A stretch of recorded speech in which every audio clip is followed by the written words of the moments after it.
Baruch Rabotai Besorot Tovot, excellente journée.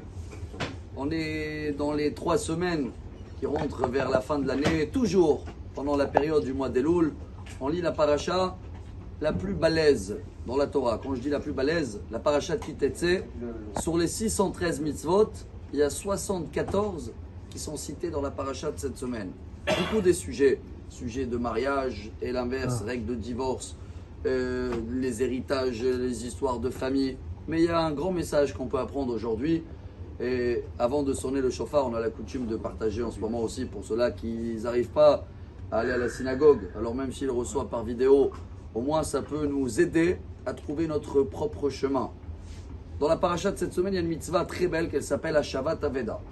En français, quand on trouve un objet qui est perdu, la Torah, elle le signale Ki tifga shor oivcha ochamoro to'e hashev teshivenu lo. Je vais essayer de traduire en français. Si tu vois sur ton chemin le taureau à l'époque ou peu importe quoi, un objet de ton ennemi, de quelqu'un que tu n'aimes pas, tu as l'obligation de le redonner. Il y a beaucoup de détails. Ça dépend quel objet, il y a des signes, il n'y a pas des signes. Si le pauvre a trouvé un vélo et la personne il a 99 ans, comment il va prendre le vélo maintenant? Alors la Gemara elle dit, ça dépend si chacun son âge, mais c'est une grande mitzvah de essayer de trouver à qui appartient ça et le redonner cet objet-là.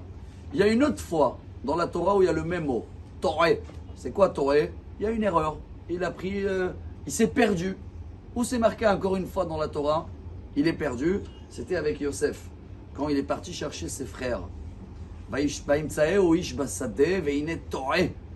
Yosef, il cherchait son chemin. Et vous savez très bien où à la fin ce chemin il a amené. Alors il y avait l'ange qui l'a indiqué, ils sont là-bas. Et il s'est retrouvé en Égypte, etc. Quand il y a 2 fois dans la Torah le même mot, c'est qu'il y a un lien entre les deux sujets.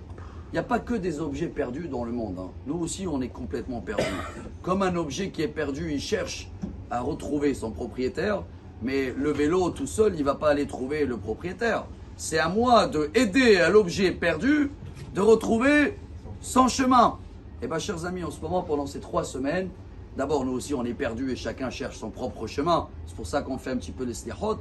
Mais le message, il est que tu vois autour de toi des gens qui sont des fois perdus. Comme nous, on est tous perdus, on cherche notre chemin. On a un devoir de être là avec eux, les aider, donner un bon conseil, être patient. Et le fait qu'on est là, on écoute et on montre qu'on a une erpatiot, on dit en hébreu. On veut essayer d'aider, ça peut indiquer tout le monde et nous-mêmes dans le propre chemin, comme on dit tous les jours dans les slichot, Narpesa derachenu venachkora venashuva el Hashem. On doit chercher en ce moment notre chemin, il amène vers où? Et comme ça, si on comprend ce message qu'il n'y a pas d'erreur, il n'y a pas d'objet perdu pour rien, il n'y a pas des personnes perdues pour rien. Dieu, il veut qu'on les trouve pour l'amener. Il n'y a pas d'accident. Si ça s'est présenté aujourd'hui, et ça se présente tous les jours des gens perdus, car nous-mêmes on est perdus. Alors venez, on aide les gens pour aider nous-mêmes, pour que chacun trouve, si Dieu veut, son propre chemin vers la tchouva. On va faire une petite sonnette de chauffard et excellente journée à tous et que des bonnes nouvelles.